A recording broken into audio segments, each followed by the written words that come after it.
In this video, I'm putting a 1989 Honda Accord Aerodeck through its paces. This is one I've really been looking forward to. And the reason I've been looking forward to it is just look at it. It's remarkable.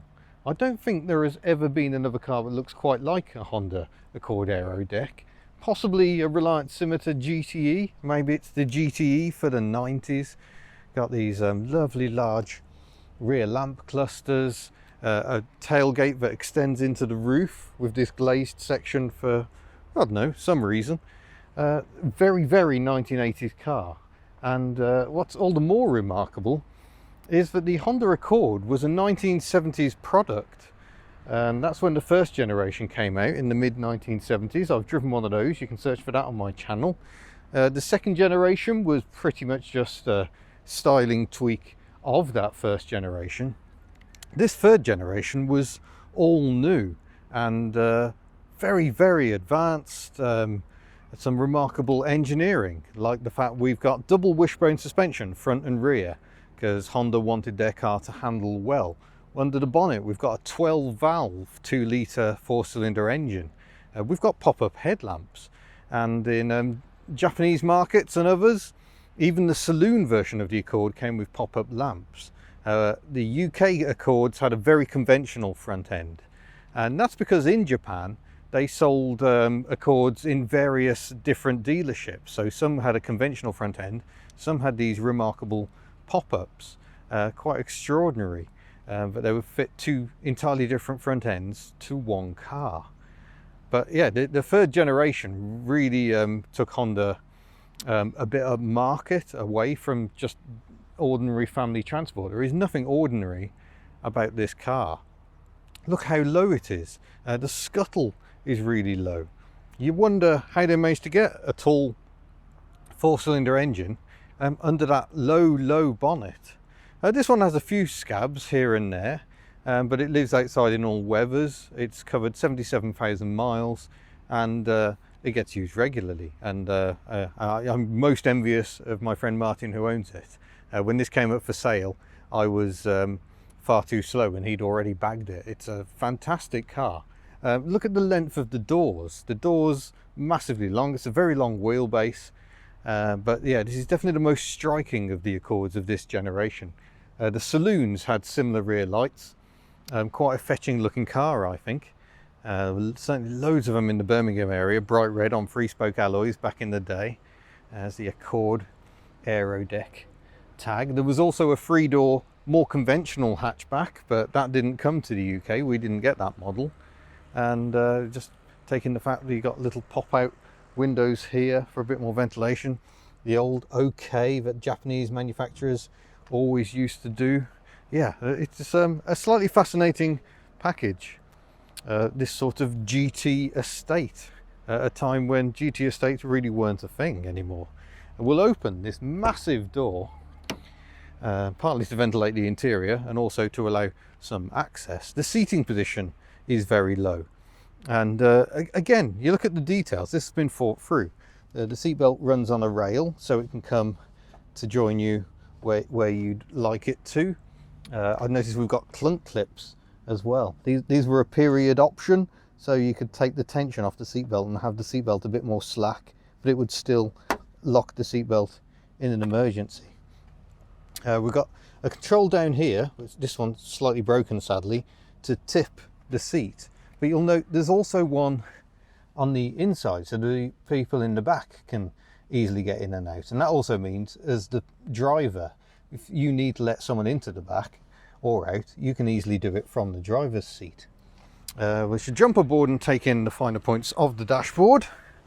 Apologise for all the noise. I'm down near Swansea. It is a noisy place. And let's close the door for a bit more serenity. Oh, there we go. So this is actually a lowly spec model, but it's still a very futuristic dashboard, I think, for the late 1980s. Very clear, comprehensive dials, minor switchgear down here. Oh, that's the headlight pop-up button. So you can, of course, they pop up perfectly because Japanese. We've actually got electric mirrors, we've got electric windows, and switchgear very familiar to anyone who's ever had a Honda-based Rover. central locking, I think. Oh no, apparently not central locking, so that's manual, but there isn't very much to operate.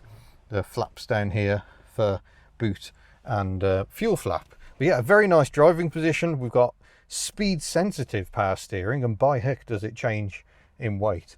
Indicators, or hazards rather, operated by this slide switch there. Nice noise, very typical Honda stalks, but still with indicators right. The same stalks would appear in Rover products swapped around. The rear wiper is controlled by the column stalk on this little center section here. Bit of an annoying stalk, to be honest, because you have to take your hand off to twiddle it to get through the settings. That's fast, slow, intermittent and off. So there is a mist or flick wipe function there. Push button dashboard. These were gaining favor in Japan at the time. The second generation Subaru Legacy had a very similar push button design, so you just press the buttons and little stepper motors, we might even be able to hear them if I put the ignition on, kick in. Right, I've now got the ignition on.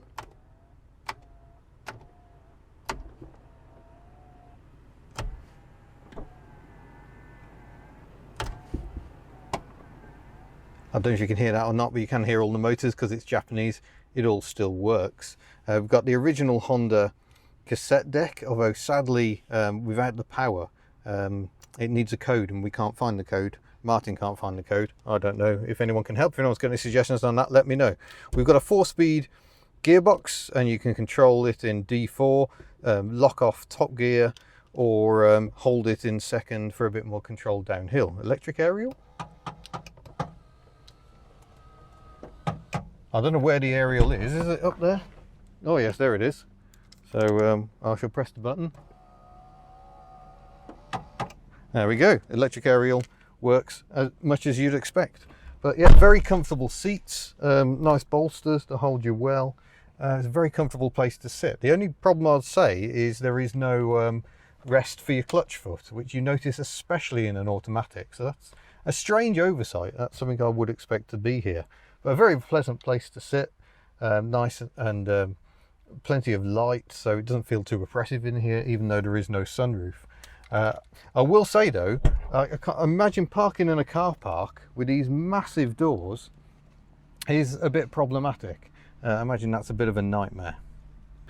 So here we go. We open the door, we pull the lever, seat slides forward. Does it move forward? It doesn't move forward, and my bag is in the way. Let's move that over there, and I shall squeeze in.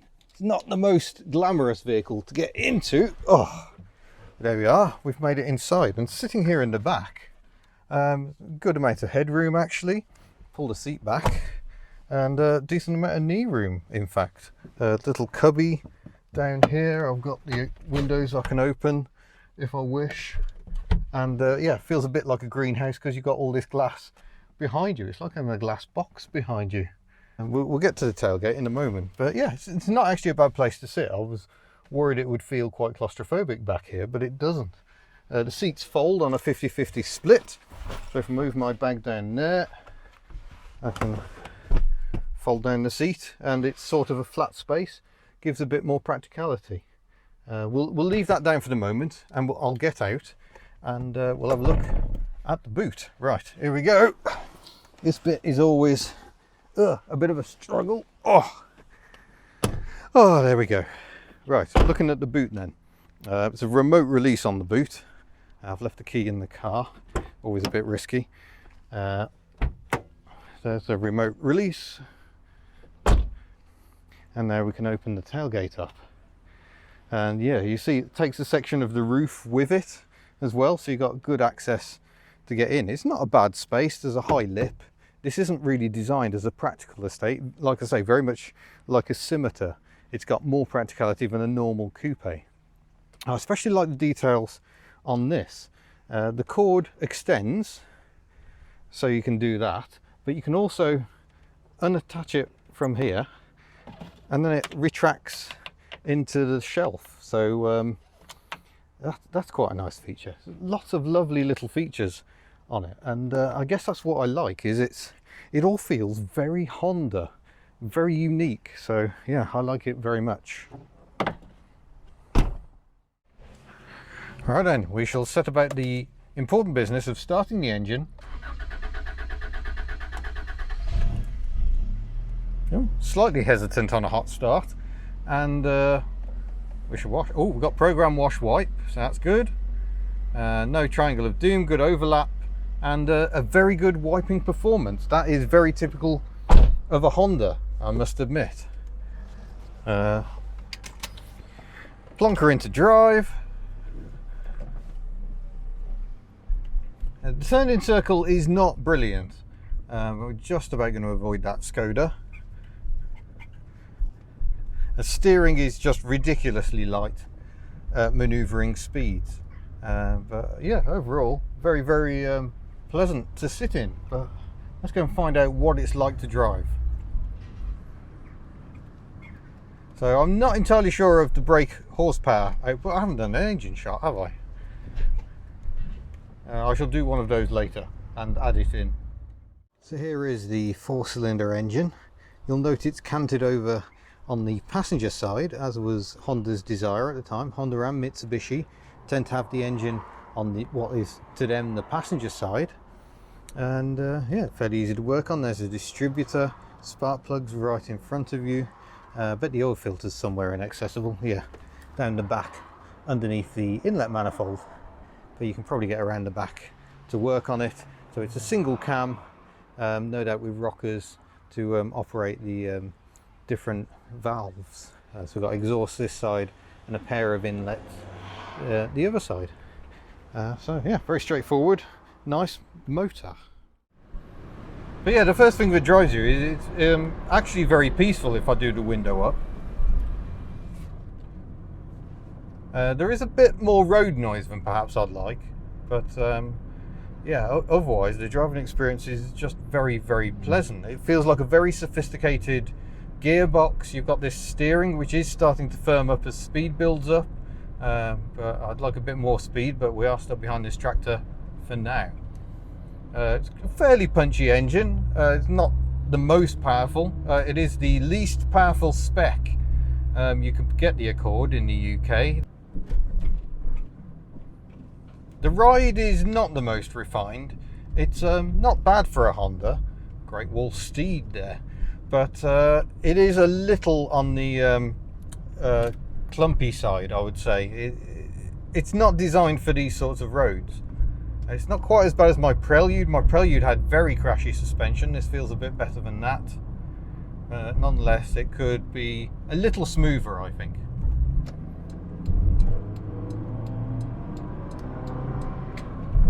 And there we go. It just picks up really quite nicely. It's just smooth. It's a very smooth engine, and it's not as frenetic as some Japanese petrol engines, especially of this period. They were all about top-end power rather than this sort of more manageable mid-range grunt.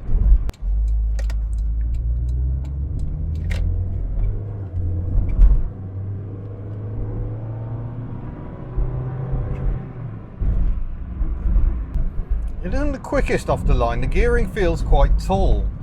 Oh yes, certainly starting to feel the benefit of that torch chassis. The downside is the crashy ride.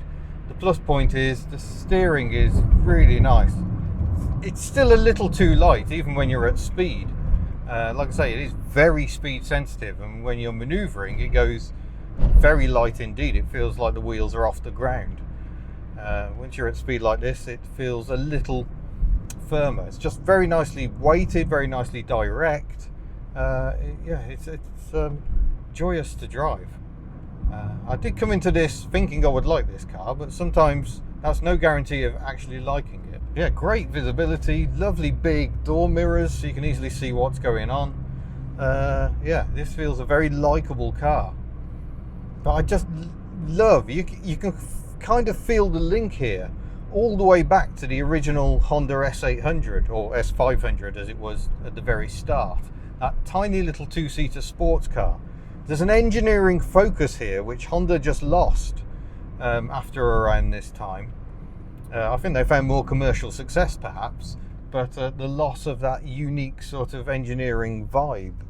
Haha, I've actually managed to acquire a quiet bit of road, so let's see what she'll do.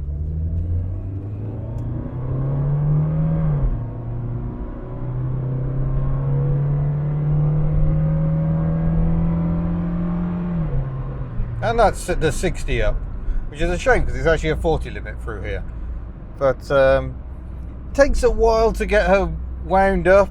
I suspect she'll be a lot quicker with a manual gearbox. There isn't a sport mode on the transmission, so it's not like you can make it quicker. One of the problems with the Hondas, it is a very lazy gearbox, so it's perfectly suited to this bimbling around lark, and it really is very good at that. Yeah, there's a lot to like about these cars, and I feel that these are cars of which Soichiro Honda himself, if I've pronounced that correctly, would have been very fond. I think he would have liked these cars. If you want a real driver's Honda, then the Prelude is definitely the one to go for. They're just a bit more geared towards enthusiastic driving, especially with the punchier engines. This is a perfect example of a car that can, you know, give an enthusiast a nice driving experience, yet still be perfectly accessible for the everyday driver who isn't the least bit interested in cars. And well, that disappoints me that such cars exist. Even petrol heads like us have days where you just want it to be easy and effortless, and this car really is. You wouldn't know it's a carburetor engine at all. It's got a very good cold start, automatic choke, and otherwise it just pulls cleanly and well. So a very appealing package, and I like it all the more for having finally driven one.